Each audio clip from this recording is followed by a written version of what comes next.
there with the look of a man who's seen it all before.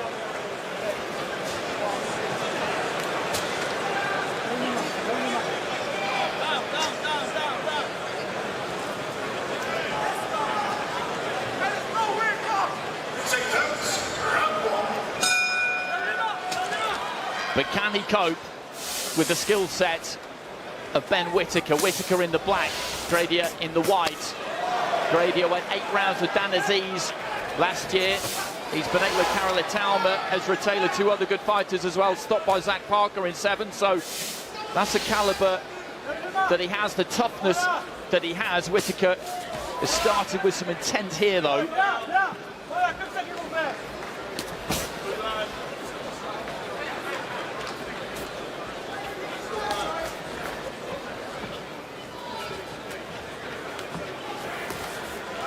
Whittaker's working well behind his jab, using his feint, trying to draw something out.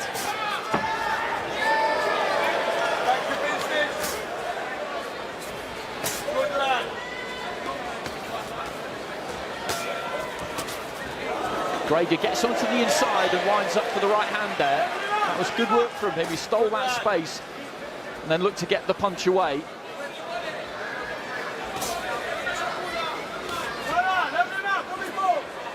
See Whittaker here just trying to open him up, work him out, using the feints, seeing where he's vulnerable.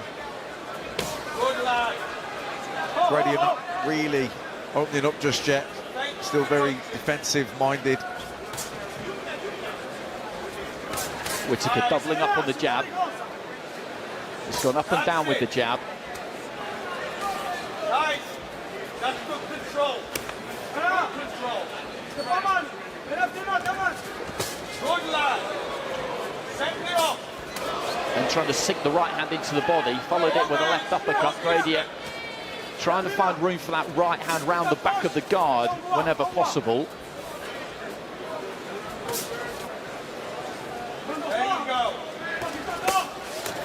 It's a nice right hook, really got round the back of the glove there with that shot. You've got to have some audacity to do 3 uppercuts on the spin. It's a high-risk shot, the lead left uppercut, but he's not afraid to throw it. That's it. That's good work. Trying to chop down with the right hand. Gradia looking to try and close the distance. Closer is safer for him. He is trying to reply, Gradia. It's just Ben's head movement and getting out the way, and he's doing really well.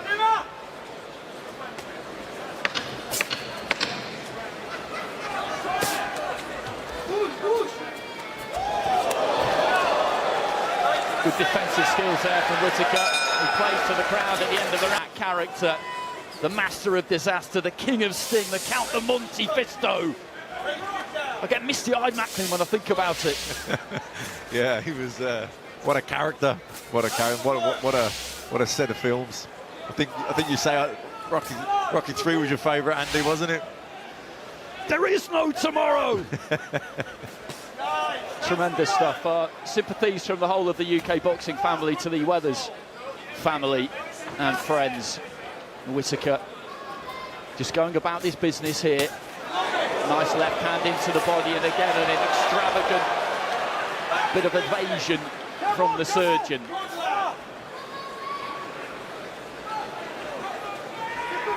I actually enjoyed the first round, with the way he didn't do it. But it is just a part of who he is, and that's how he expresses himself. So, you know, he is a lot more comfortable being like that. I think as much of it is part of the show business and the swagger and the brand and all that type of thing. I do. Oh, beautiful body shot there from Whittaker, and you could see the grimace on the face of Gradia as he took it and backed up. He got great purchase on that, sunk it in like a red-hot poker into that rib cage midway through the round. Can he follow it up? He looked for it again there, but he managed to drop the elbow on it, Gradia. And here he goes, Whittaker. Sean McAvoy not happy with that. The referee telling him off. I was going to say, as much of it is you know, part of the whole showmanship. I think a part of it is also to antagonise his opponents, try and vex them, try and make them, lure them into lunging or making a mistake. Good boxing. And he'd been setting that shot up, just tapping with the jab, bearing up the weight of punches he did there. Double tap up to the head with that lead left hand, and then much more weight on the right hand. And that's something you were talking about in our previous fight, Tasha, that variety.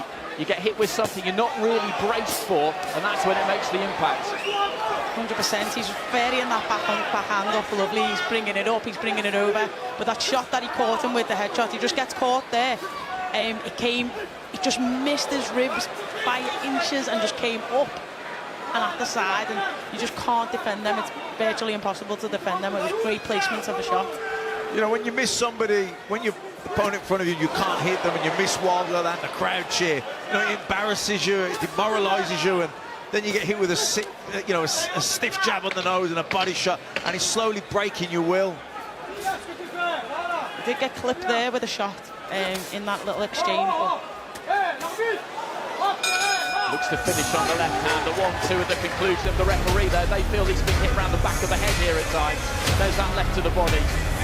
Yeah, just lifted him up with the right uppercut and then bent down and got that left hook right round the back of the elbow. It's the floating rib area, horrible place, completely took his wind away. See the reaction with body shot straight away. He got it. Just took a little step back.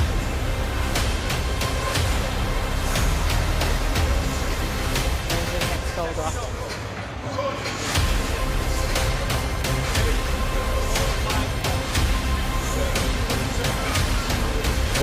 He absolutely wouldn't have got away with that in the amateurs, I'll tell you that for nothing. But as a pro, it is all about making people want to watch, making people want to tune in. Show business with blood, as Jimmy Cannon described it decades ago.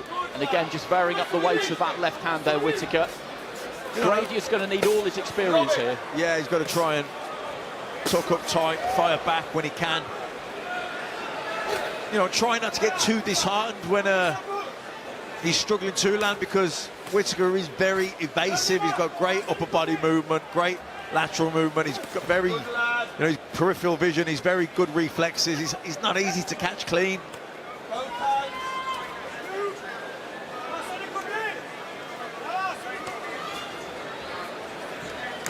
Good lad. Keep applying that pressure. Block that, Gradia. And he'll need that guard. Uppercut there from Whittaker, but he still came forward there, the Frenchman. He countered them as well with a hook and flipped them. So he has got to be careful. I think he has got to start trying to, you know, come forward now against Whittaker. He's got to try and push Whittaker back.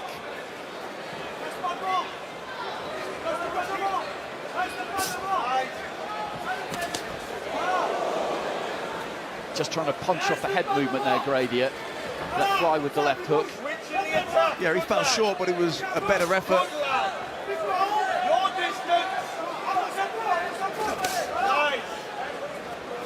Decent jab there from Gradia. Shaping flat left to the body again there, Whittaker, but switched up to the head.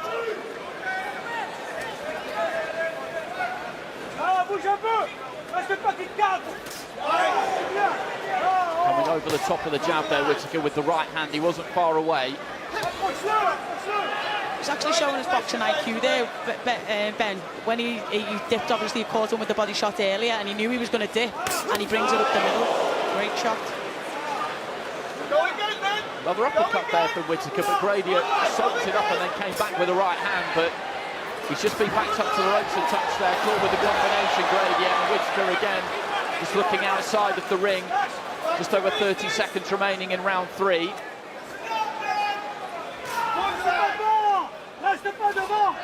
Back to business.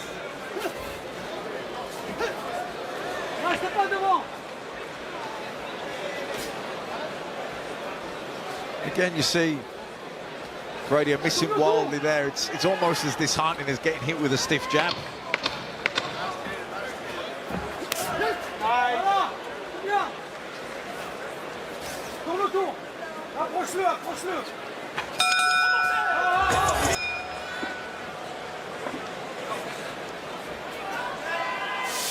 So into the fourth, Whittaker with the right-hand counter at the start of the round.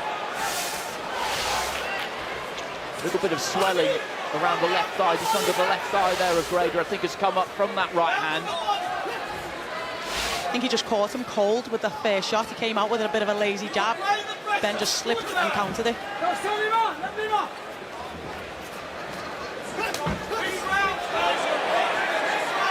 Gradia caught him on the back of the head there, but there was nothing the Frenchman could do about that because Whittaker returned his back. The referee just warning him about that, and then you can see that bit of damage around the left thigh there of Gradia.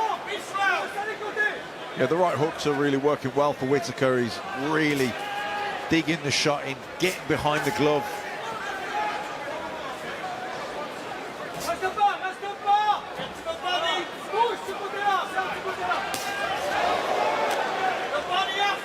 And again, a solid right hand. Even if you're catching these, parrying them, half blocking them with the glove, you still feel them. The glove cannons into the face. It has an impact. Again, there, Gradia trying to fight back and just missing. It's disheartening.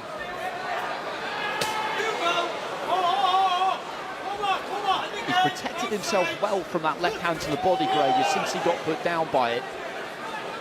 You know, no matter how brutal a fight is, if you feel like you're in the fight, you can keep gritting through. But when you just feel like you're beaten by someone that's just far too good for you, you can't even land, you can't catch them. It's very demoralising. Well, Whittaker is going to get told off for that.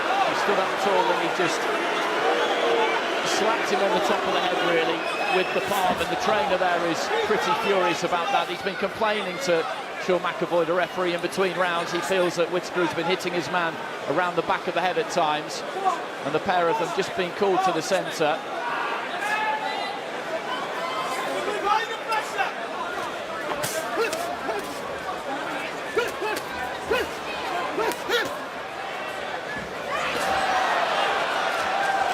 Whittaker's antics are maybe just riling Gradia up a little bit here. He's setting his feet and looking to let his hands go, but that could suit Ben Whittaker possibly.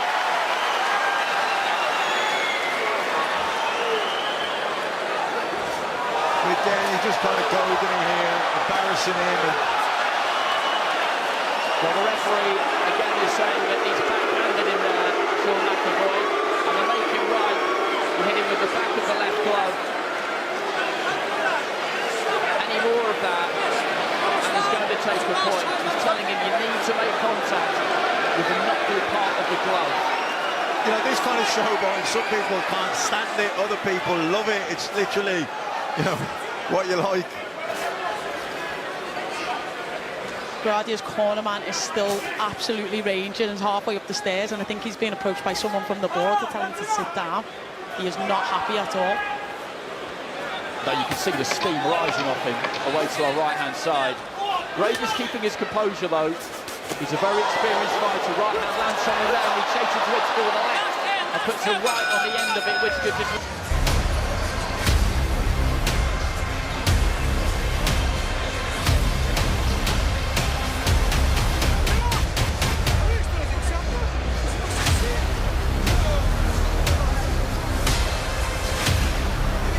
You either love it or you hate him, and most people inside camp, they've been together forever, those two, on Whittaker's boxing journey.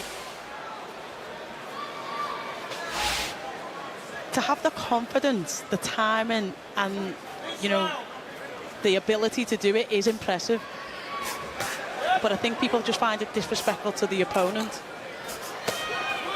Left into the body again there. It is disrespectful to the opponent. There's no getting away from that.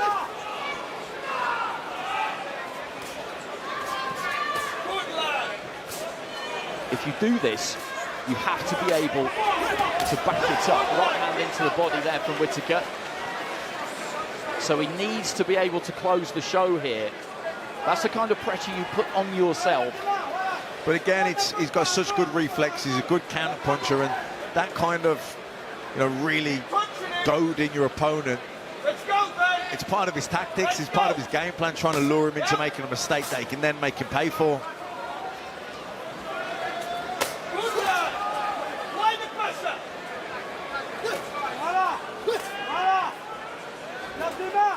do think you're right. You'd be hard not to react emotionally to someone doing that in front of you. You know, once you get annoyed and angry and you load up, your own game plan's gone out the window then. I think Gradia's done a good job of not going down that road, though. He's an experienced guy. He did set his feet and start to swing towards the end of that third round. But other than that, he's kept his cool admirably at times. Right hand there from Whittaker to the head, then down to the body. He has had his own successes, just obviously not enough. That was a great body shot from Whittaker, and he felt that his hands dropped immediately. Gradia in a little bit of trouble here, backs up to the corner, sinks down onto the bottom rope. In comes the towel, and just as he was ordered to by the corner, Ben Whittaker provides the finish in this fifth round. Has said that when you talk the talk and you behave like he does, you have to walk the walk. And everybody at ringside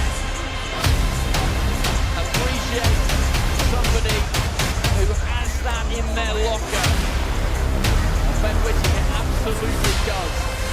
I remember Noel Gallagher being a massive Prince Nassim Hamed fan. And if you're a Prince Nassim Hamed fan, you've got to probably be... You're learning something new, and you do need to take your time and develop.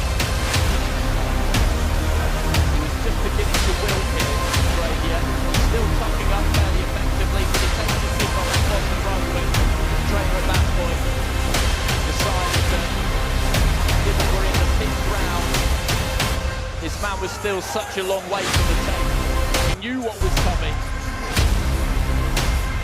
and saved it for another day. Imagine being able to say, don't finish in this round, and you can just do that. Well, you could see as well, he was punching with bad intentions there. He was planting his feet. He wasn't looking for point scoring there. He was looking for power. He was looking to really take him out.